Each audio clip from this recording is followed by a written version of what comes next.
Everyone, thanks for listening to the Western Hunting Hub podcast. It is nearing the end of my hunting season. It's kind of a sad time. I got one tag left and not a lot of time to use it. So this episode is kind of fitting for that and just kind of what we're doing with some of our trophies and dealing with the skulls, the furs, the hides, all of that stuff.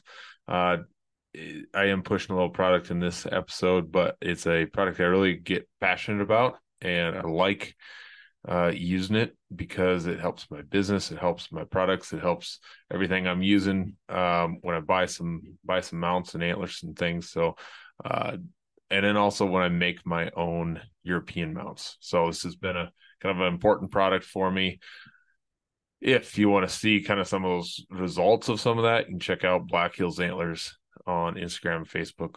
But also, if you're enjoying this podcast, go give it a good rating and like and follow at Western Hunting Hub. You also should go check out the Outdoor Call Radio app. Check out some of those older episodes they're playing on Thursdays. And yeah, let's get into this episode. Also, don't forget about Howl. Go check that out and make sure you're sending in your howls as you hear the issues come up and see those issues come up. Best thing you can do is subscribe and I don't like tons of emails, but I do like that one. So I get a reminder that there is a new issue coming up. So it helps me remember to get in there and send that howl to help other hunters in other states. So thanks for listening, and let's get on with this one with Daryl from Velvet Antler Technologies.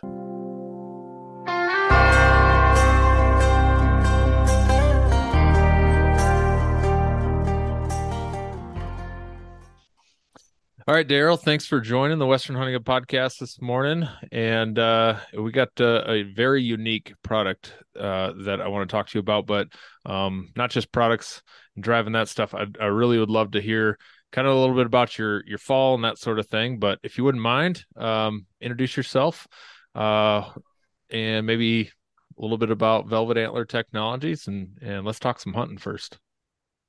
Awesome. So my name is Daryl Gogurt. I kind of, I guess I created all of our products. I've kind of had a little bit of help here and there. I have a couple business partners in the industry, but I'm kind of the brainchild behind creating what we have. And we all kind of do some of the beta testing. Each product we test for over a year before we put it out to the market for people to utilize and, make sure we have good results with it. It all started with Velvelock years ago. I was a guide in Nevada, and I killed velvet deer every year since I was a little kid, and always was losing the velvet because I was 100 miles from any taxidermist, And even at that, you kill a 120, 130 inch little 3x4 or something, in Nevada, you're not going to obviously have him mounted, but I would love to have been able to save the velvet. So I just started playing with chemicals and things I could spray on it and help save it and keep that process, keep it all intact, and here we are 20 years later and have a product on the market that works. Yeah. I was in Shields the other day and picking up some stuff. I know they carry your guys' products, but I was talking to a salesman and he's like, what? It's like you gotta know this product right here and I think they were missing on their shit. It was just like I think the Bone Bright and then one other thing is like, you got to get some of this Velvet Antler stuff or the Velvelock on your shelf like right now. I think it was August. I was talking to him. I was like, you guys got to have this stocked up. Get that product because there's a velvet season is new to us in South Dakota within the last 5 years or so. So it's something people are new to dealing with in South Dakota, unless they traveled to other states. But what's your fall been like? We're in the heart of the mule deer rut right now, probably at our latitude. Yeah, we're probably in about the same. I don't know though. It's funny. I went hunting with an elderly gentleman earlier in the season. Around that mid-October mark. Just needed some help hunting, and I went with him. And the bucks were already rutting mid-October. I was really surprised. They were all had does gathered up and fighting, and they were really pre-rutting pretty hard then. So I don't know how it's going to fare. I got a little hunt coming up here pretty quick. It's just an archery late season, goes till November 30th. So I'll be doing that one here in the next couple of weeks and hopefully kill something decent there. I got lucky this year. I got a really nice antelope for Idaho. He ended up scoring 75 and some Oh, change. wow. Real nice buck, 15 and a half inches tall, real pretty antelope. And then traveled to Maryland recently and killed a real nice buck in Maryland. So been fortunate this season so far. Yeah. And as we're talking about some of these things, good resources for hunters, product resources, let's not leave out antelope. Is there something I want to touch on that a little bit? Because antelope horns always seem to be with those sheaths and everything, there always seem to be a little goofy. Or I thought I saw a post you guys did not long ago, just touching on the how to preserve those sheaths and so they don't preserve it a little bit Well, it's better. actually it's probably actually more of the hide itself because antelope hair, if you look at antelope hair wrong, it'll fall out. Right. Um, so our hide lock product, you utilize that in the field, spray it on that hide, even if you don't know how to cape an animal, just to be able to spray, from the head, neck down and saturate that with that hide lock. It'll definitely preserve that hair and keep the hair intact for when your taxidermist gets it. Right. So I had interviewed Dirk back in February. I had to look that up, and it was a good chunk of that was also on some other archery products, but half of that I think we touched on Velvelock, but we didn't go into too far a depth with some of that stuff. But right now it's November 20th, and so velvet season has come and gone a while ago, but the coming home with a nice set of antlers on a skull, or people are skull plating and whatever else they're doing, it's that time people have that and they're like, okay, now I got to do something with this. And maybe they set it out. I've seen all kinds of ranchers as an antler buyer. They shoot something, they just put it in the barn or the shed, and they don't even cut the hair off, and they don't preserve that trophy. I used to, just a little bit about what I used to do as a kid, is that you skull cap everything. Just cut that little wedge off of that Yep.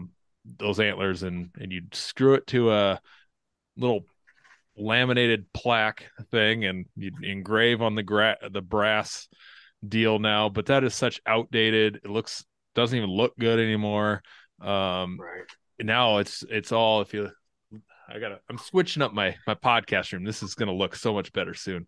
But the this wall is loaded with just European mounts. Like everything I get now, it's just, I feel bad, and I don't feel like I'm respecting that animal as much by not preserving even yet another thing. And so I love European mounts. I love them, especially on antelope. They just look so cool. And bears and cats, you can't just chuck those. That's the only thing you can do with those skulls. But it's that season. I threw my mule deer, I threw my antelope that I got this year all in the freezer, and so they're just sitting there. And come at the end of if I get an archery buck or not, we'll see. But come December, January, I'll get out and do a little makeshift European mount stuff. I don't like paying anyone to do it when I could just kind of simmer it, do a not as good as a beetle job, but I'll do an at home job. Turns out just fine. And that's going to be the plan. So having those Euro mounts has been awesome. And with the evolution of doing that a little bit more, you see a lot of guys, hobbyists, doing more European mounts for people. Doing some whitening is definitely a big piece to that. So that's where we're kind of coming for full circle to this, that we've got these things that we want to preserve and use and look good and make a nice trophy room or hang it up in the garage even. So we got to figure out how to do that and how to make it look good. So can you dive into, first off, the organization of your Velvet Velvet Antler Technologies product line and kind of what you guys have created there? So we started with the Velvelock, as I kind of explained Yep. right off the bat. And then, it's funny because you get guys talking to you, just like you and I just sitting talking, and somebody goes, man, you know what we really need is a mount cleaner. And that's where the Trophy Clean evolved, you know, is like, so I started researching like, why would you even need to create something of that effect, right? And looked what was available on the market. What was available on the market, we do totally different. So we want to be able to keep bugs away from your mounts and clean them at the same time. Um, and now we've actually even gone another step further. We just recently, actually just as close as this week, we are adding a UV stabilizer to the product as well. Oh, So people that have deer that have a window, anytime you have a window, you know, over time, sunlight will tend to start bleaching the hair out on those because they're just, it's not going to last forever. So having this UV protectant in there as well is going to really help moving forward for people.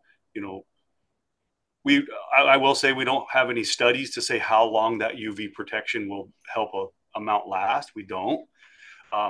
And I never will claim to because it takes too long, right? It's like you're talking a yeah, 30-year process that will yeah. fade an animal. But if you have that layer of UV protection in there, it's another peace of mind knowing you're keeping bugs away from your mounts, you're keeping them clean. Now you also got a layer of UV protection in there as well for that hair. So that's a new added piece to that. Oh, and before we go on, let me get into that. That is exciting for a couple of reasons for me. The and as I buy a few mounts here and there, you get some of that hair that's curled because of that sun. It gets so brittle. But the office that I work in is loaded with taxidermy, and my boss and I were discussing, as we just spent a good amount of money replacing some of these old mounts because the building was getting older and people were handling these animals, the taxidermy, like going up kids and touching them. And we spent this money on a couple of mounts to get them replaced, and some were faded. We got those windows right in the back side. So we were just discussing, do we need to think about a UV protectant on the window? What do we need to be doing with that? So I really perked up when you're saying that, because now I'm thinking, okay, I already have some Trophy Clean for that office. We're gonna spray on stuff here and there and keep things clean, but the UV protectant, that is of interest for sure. And you get those big, beautiful bay windows in homes that you're smoking your $1,200 elk mount with the sun, and the one side is going to get all bleached, not quite bleached, but a little bit. So Yeah, that's exciting. That's really exciting. I'm all about that. So sorry, yeah. So continue. that one, no, you're fine. That's good. These are good conversations. So, and that's, you know, it's funny because we put up posts or ads and we have so many negative comments out there, and it, you know, it's almost frustrating in this industry that we're all supposed to be a united front, right? Mm-hmm. But you put out a product out there, and there's people out there that'll say, well, you're just trying to steal people's money now, and you're creating something that we don't need, and you know, instead of it being a positive for all of us, like you get this negativity that's bred, and it's sometimes overwhelming, you know. Mm. And we've seen that a lot with our Trophy Clean and people getting on there saying that you don't need it and why you don't need it. And hey, I totally get it, man. If you don't want to utilize it, don't utilize it. You know, I always try to reinforce this.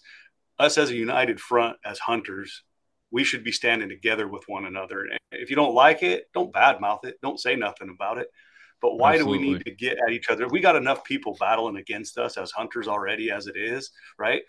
Why even breed that negativity into stuff? And that kind of stuff, I kind of have to turn a blind eye and It's hard. not Hard say to. anything back. And it's hard to do that. But And just so sorry, I you get getting off no, on a no, little soapbox there, but that's good it's stuff to just, it is always very, bring up. yeah, I mean, it's just very frustrating. And I understand there's other ways out there to clean things, you know. And I mean, people say I use Pledge on mine. Hey, great. I'm happy you're cleaning them, man. I mean, there's some people that don't even clean them. And that's what we're trying to reinforce is take care of your mounts. You know, you spent so much money on them. I don't care how you clean them. We're just offering another product out there for that. And is it a little bit more expensive? Yeah, absolutely it is. But we have stuff in there that's purposely made for, you know, Pledge won't kill a bug. Windex won't kill a bug. A shop vac, you can vacuum them all day long. You're not going to get the larvae out of there and the eggs out of them. In our product, if it touches any of that, it actually breaks down the exoskeleton. It will dissolve the exoskeleton. The bug will die. Hmm. So that's where it comes with a brush and a towel. So when you spray it on, you want to brush that in, with the pin brush side of it and push that product down to the hide surface, because that's where they live, is down at the hide surface.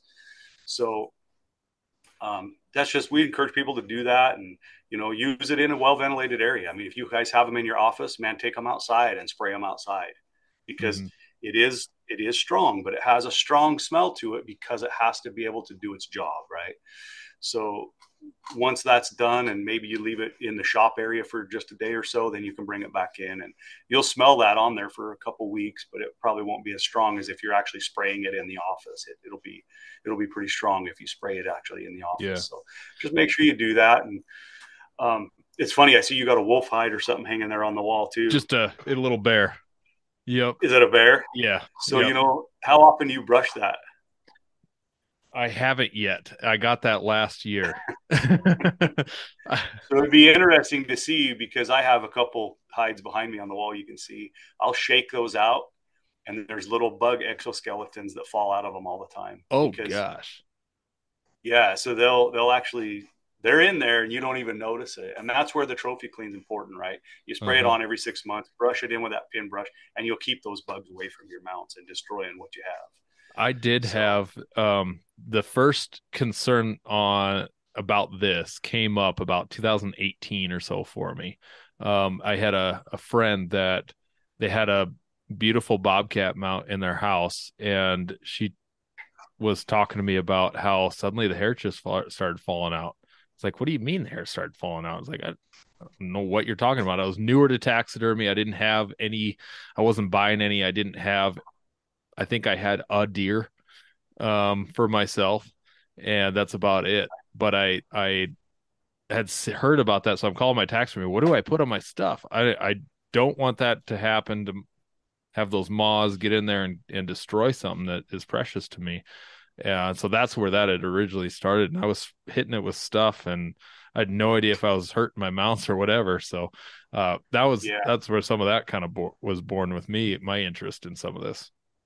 Yeah, and it's funny because I've had people say, "Well, you got to put a bag over them and spray bug killer inside the bag." Well, if that doesn't touch those bugs, man, on an elk mount, how are you going to bag an elk mount?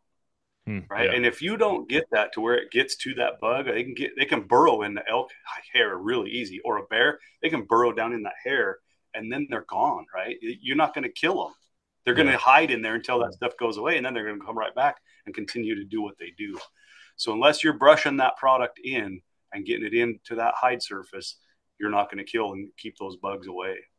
Okay. From billion-dollar ad budgets and arena naming rights to tens of thousands of retail locations, big wireless providers spend big to appear like they're your only option. How do they afford it all? That big bill you get at the end of every month. Mint Mobile had a different idea. Instead of brick and mortar overhead, Mint Mobile is online only. What does that mean for you? A whole lot of savings, because wireless plans from Mint Mobile start at just $15 a month. That's unlimited talk, text, and data for just $15 a month. You'll save enough that you can get a brand new rod and reel for the upcoming season. For anyone who just hates their phone bill, Mint Mobile offers premium wireless for just $15 a month.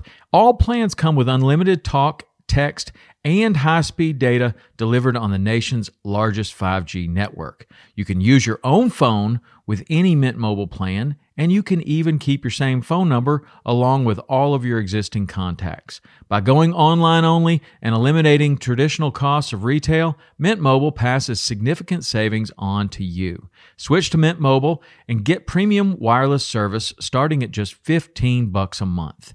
To get your new wireless plan for just $15 a month and get the plan shipped to your door for free, go to mintmobile.com/waypoint. That's mintmobile.com/waypoint. Cut your wireless bill to $15 a month at mintmobile.com/waypoint. Okay.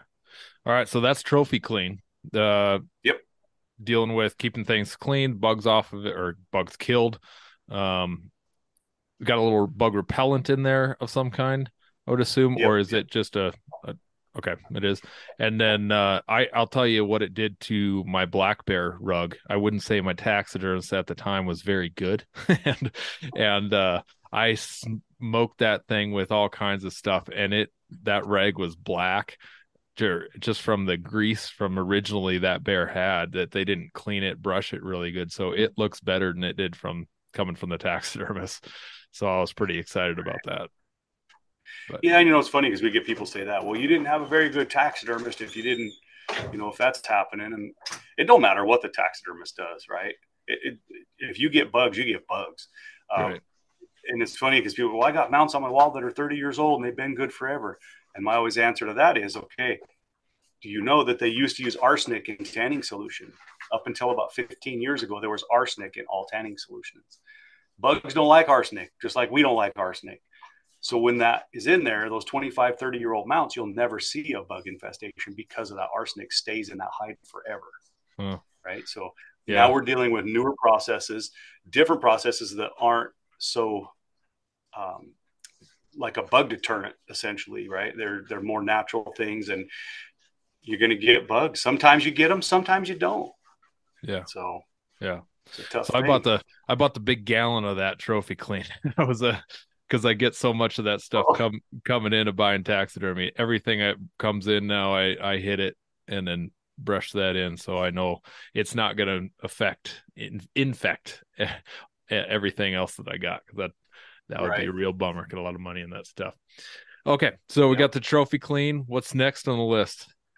So we talked about Velvelock, Hide Lock, and Hide Lock. I just want to touch on a little bit more there. Mm-hmm. If you're traveling with any hides, man, that stuff is imperative. And it's funny because there was a taxidermist from Washington State. He was very skeptical, and he called me and we talked through the process. And he said, "Well, I'll make you a deal." He says, "I'm going to Texas on an outad sheep hunt." He said, "I will use it on that outad sheep, and I want to see what the difference is." He flew to Texas, killed the outad sheep. He got stuck in Dallas, Texas for 4 days. His outad sheep hide sat on the tarmac for 4 days Oh, with hide lock in it. He said, after I got home, he said, I just knew it was going to be ruined, right? I mean, it's Dallas, Texas in early September, and it was there 4 days on the tarmac, and he couldn't do nothing about it. TSA won't let you get it. It's too late. Like, it's just in a box, in a plastic bag, sitting huh. down there. He got it home, sent it to Tanner. He got back. He said, that is amazing what that did. He said, that saved my outbed sheep Hmm. from that. So when you're traveling, even if you're driving, right, you drive somewhere, drive to another state, drive to wherever, and you have that, if you spray that hide lock on there, you'll absolutely have a $30 insurance policy that it's going to be, saved essentially. Yeah, and as you're hitting let's just say we got a black bear hide, and you got pieces of that it's pretty solid, pretty thick. Or I mean, you get your extreme examples of a bison or buffalo, that sort of thing. um how are you knowing you're penetrating? Because are you hitting, that's the leather side you're hitting, right? Right. Not the hair side. What how do you know penetration wise you're hitting it all? What's the process? I always tell people, just make sure you really saturate it. Like, you want it to be, if you were to hold it up, it would run off of there, right? You want it to be Okay. pulled up on there and then roll it up. And I tell people, always hit any wet membrane. And it just makes common sense, right? The nose is a wet membrane, ears are a wet membrane, eyes, lips, nose, they're all a wet membrane. If you hit those on the inside and outside as best you can, and then tuck those wet membranes inside and roll them up and put them in a plastic bag, which goes against everything taxidermists know, right? You Right. don't put hides in a plastic bag. It's just a no-no. But there's numerous things that happen there. Number one, you keep air off of it. Air carries bacteria. Air breeds bacteria. Bacteria have to have oxygen to live, right? Um, Actually, anaerobic and aerobic bacteria, they require both of those to live. So we're taking away their air, and we're also keeping the product on the hide by putting it in a plastic bag. So doing those things, you are keeping all that product in there. You're keeping everything secure, safe. Nothing else can get to it. If you put it in an ice chest with water, that's fine, or with ice in there. But over time, the ice will melt, right? What happens generally when you get a hide wet? not good. Same Right. thing. Water breeds bacteria. So if you can keep that thing sealed up with that product on it, you absolutely will have no problems with your hide when you get it to where it needs to be. Hmm. And then do you advise guys like there's always like a if you go with an outfitter or something and you're in British Columbia or something, I know my buddy had his bear salted, like they in their camp they would salt them right away. Is that something that you want to absolutely remove that process, or if you had time and you laid it out, salted it, would you still want to do that and then hit it with the stuff, or just go straight with the hide lock? You could, but yeah, we're essentially taking the place of 25 pounds of salt. So when you Ah, go in the backcountry, you take for a moose, you want 24 ounces probably instead of 12, two bottles mhm. instead of 25 pounds of salt. So when that comes to camp and setting up camp, right? I mean, all the weight counts. Yeah, So if you got to take salt in to salt the hide, and here's the other part of that, and I'll probably get some flack for this one, but 99.9% of guys that go hunting and take salt with them don't know how to salt a hide anyway. They hmm, don't do it right.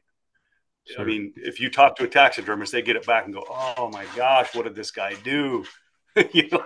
Yeah, So it's just they don't know how to split lips. They don't know how to right. turn ears. So how do you get salt to penetrate an ear? If you put salt on an ear and a taxidermist gets it, he's going to be not happy with you because he's got to try to rehydrate that where the salt has dehydrated it. But if you spray that ear on the inside and outside with hide lock and roll it up, put it away, that hide will be exactly like the day you killed it when you get it to your taxidermist. Because And it will I'm be so much happier with you. because I'm not flipping ears, I'm not turning lips, I'm not doing any of that. If I can cape it out, good. Good. That's probably the extent of what I want to do, because I've done that with a taxidermist before on like a raccoon, and it's hard. I mean, it takes some time and really meticulous work on knowing what you're doing with those lips and everything. So, Yep. we just cape something out. You hit it with hide lock on that outside, inside as best you can. You're feeling Yep. pretty good. Okay, Yep. Yep. good deal. Yeah, Yes, sir. um, let's need to get a little bit of bottle of that on hand. That's what I need to do. So, because I haven't had an opportunity yet for such a thing to do. I know I had a backcountry hunt where we were elk hunting, and I didn't even take my rifle in there in Colorado because we always pick up bear tags. I just wanted to focus on the elk and get my dad an elk, is not concerned about the bear whatsoever. And those bears are always ones you want to thick hide and a little bit more difficult to cool off. So I hadn't worried about that during that hunt, but that process I'm sure will show up again, or that opportunity again will show up, that I'm going to need that. Yep. And you want to take off the junk, the big pieces of meat and fat, right? If the product can't Sure. touch the hide, then it's not going to do what it needs to do. But even on a bear hunt, you think about it, people go, "Well, I don't know if I would use that on my bear." And I think to them, "Well, why wouldn't you? Right? Why wouldn't you allow a $30 or $40 insurance policy for that bear hide? You spent so much money on the hunt. Why wouldn't you spend another $40 to make sure that bear gets back?" Bears are one of the worst. And I've Sure. even had taxidermists use it. They'll call me and say, "Hey, I already got one that's rotten and slipping. Can I use the hide lock still?" And they'll spray that on there, and it'll actually pull the hair follicle in, and it'll get rid of almost all of the bacteria and everything. It kills all the bacteria, and it will keep it from growing back and letting the hair fall out. Explain the difference between the hide lock and the fan lock. It seems like it would be the same thing, or is it just No, they have different internal components.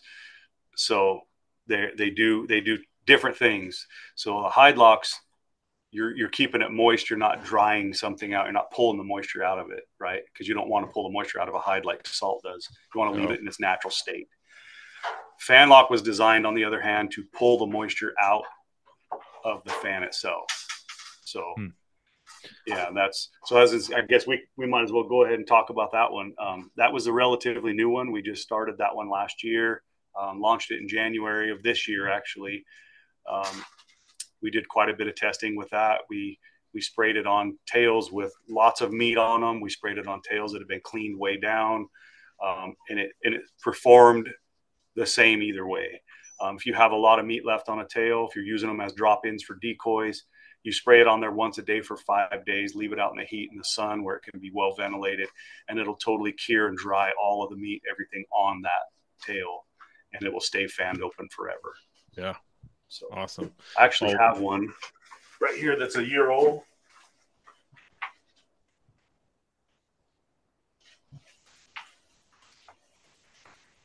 So this one, I don't know how well you can see it, but I'll put it up here to the camera. Oh, sure. That tissue, we left the bone in it, everything. And that tissue is over a year old now. Yeah. And it's completely dried and cured, and it's hard to the touch.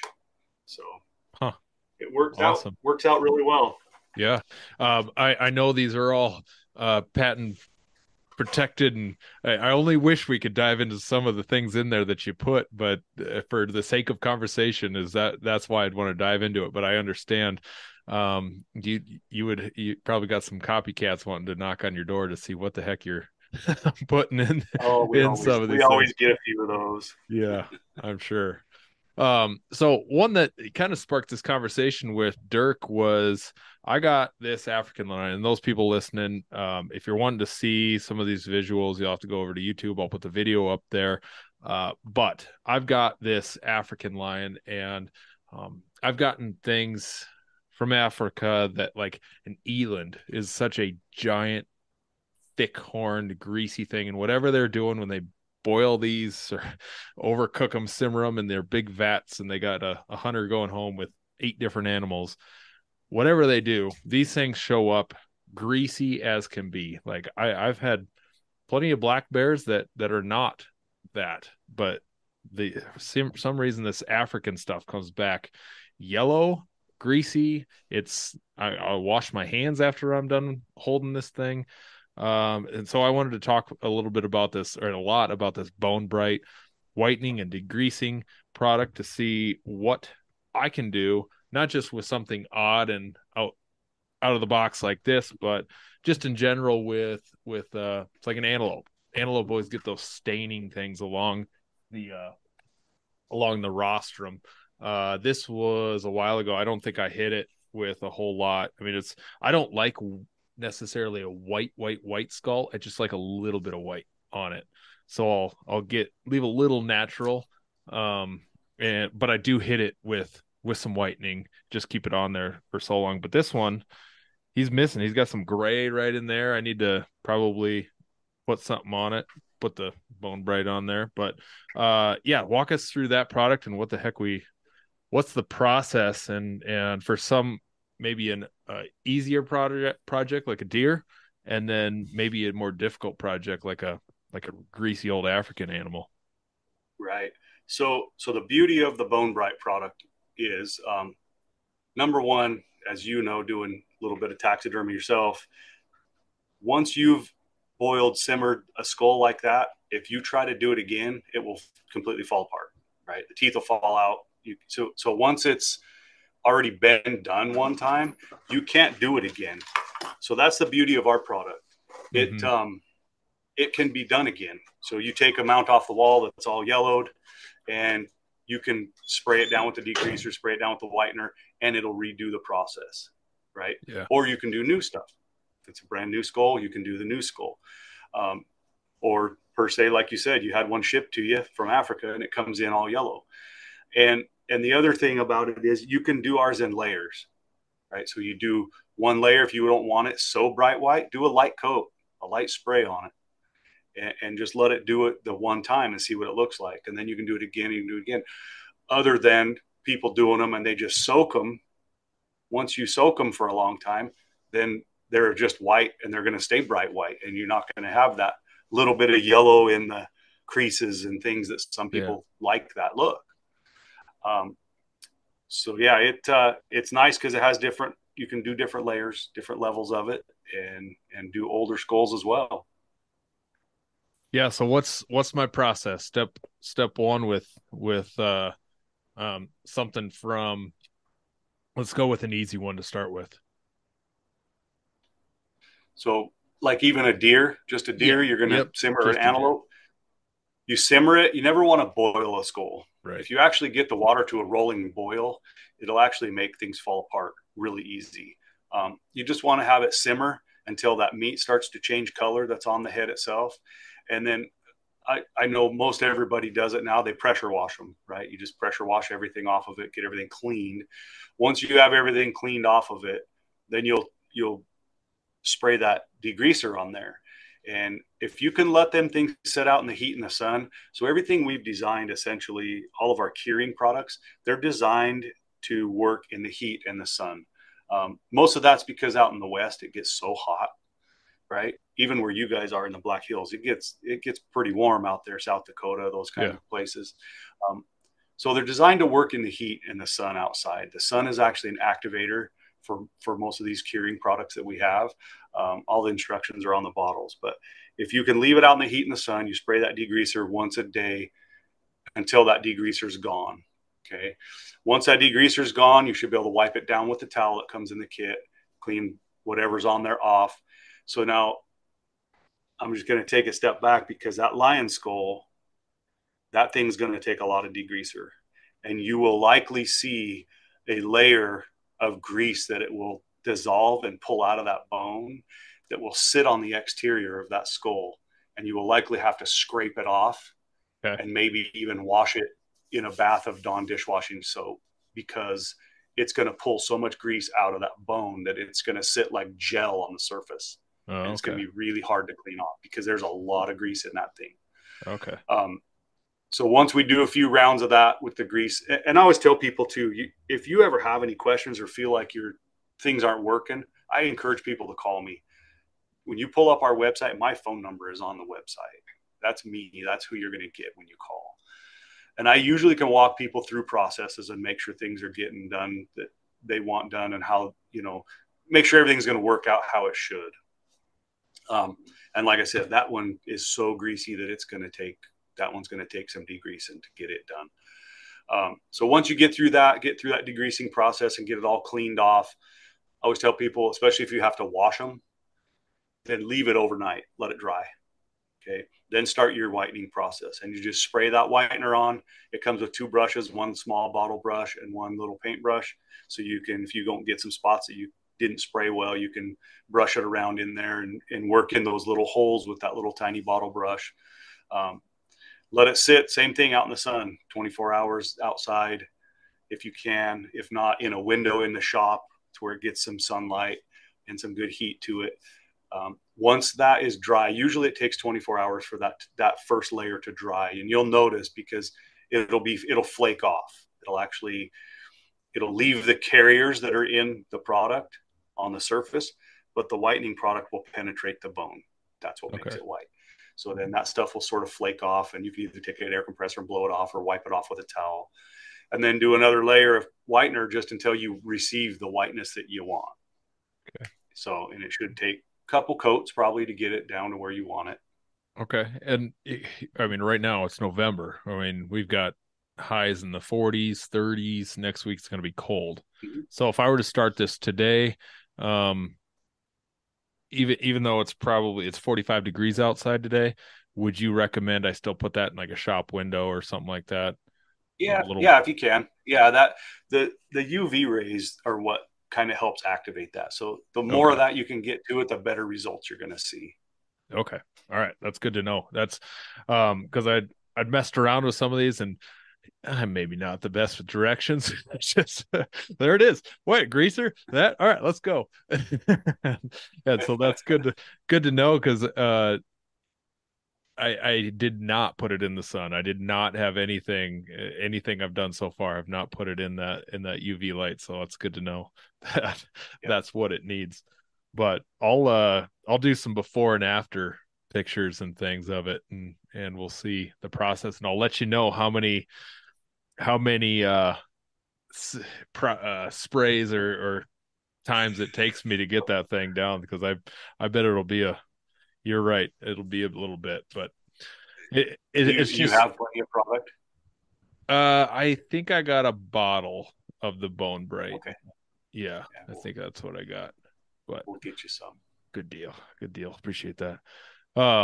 Yeah. So you've got this stuff, the Bone Bright, in 3 options on the website, and well, more than that if you look at quantity, but you've got the Bright whitening and degreaser, and then you have the other one is just the fact that it's the hanging skull hanger with it. But do you see like a lot of deer because you have just the whitener? Do you see a lot of deer and what people are mostly taking? They don't need a lot of degreaser, or what are customers saying? Yeah, most of the time you don't need a ton of degreaser. The degreaser that comes with it's enough to generally do one skull, the degreaser and the whitener. Unless you get one like you got that's real bad, and we see those every once in a while. We help people out with them. So Yeah, awesome. Well, we'll be giving some of this a shot here, and I've been using I got some of the Velvelock for the fall, but for work hunts that I do, but didn't get a chance to use it. It was a bummer. Didn't have anybody shoot it. oh, There's just a week and a half in there, so that's going to overlap with our season and velvet deer. So I didn't get a chance to or have the opportunity to put it on someone's animal, but it's there, and I put it in all of our guide packs, so the Velvelock's in there. The stain scrub, I'm curious about that.